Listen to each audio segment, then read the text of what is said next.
Good morning, Father Denis here with a word of encouragement. Today I want to talk about the right disposition in spiritual growth.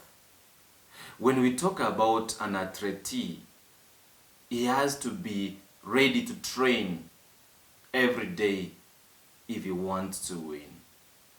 But when someone has become a champion, more will be demanded and proper guidance for them to keep the title.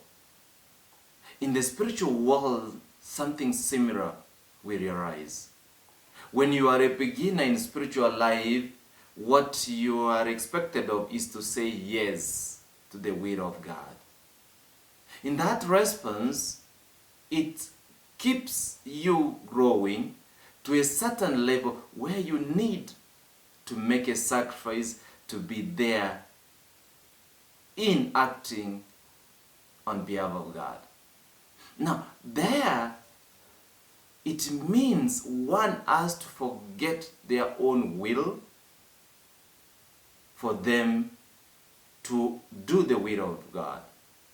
The psalmist says rightly that look constantly to the Lord and seek to do His will.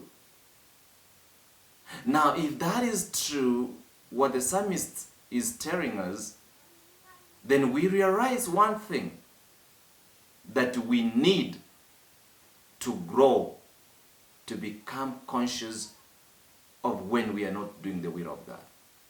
Prophet Hosea talks about when we have turned away from doing the will of God, we become guilt.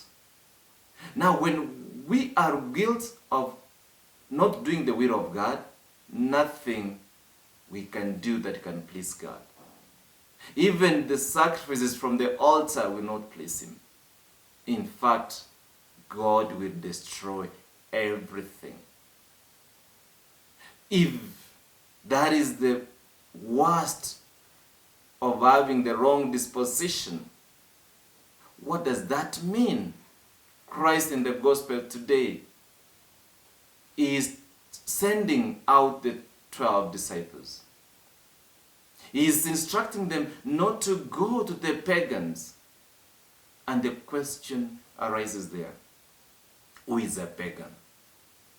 A pagan is anyone who have chosen to hold different beliefs. And in this case, to believe something different from what Christ, the Son of God, teaches. Now, it was not necessary for this person to go, or the disciples to go, to preach to the same people who have already taken a different choice. But Christ sends them to the lost. We get lost in life when we are trying to do something.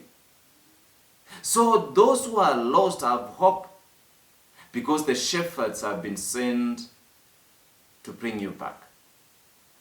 Unlike those who have chosen to hold a different belief. Now we know.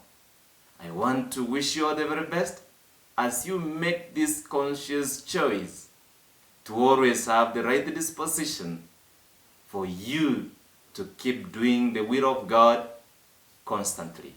You will make it. May God bless you, you and your family.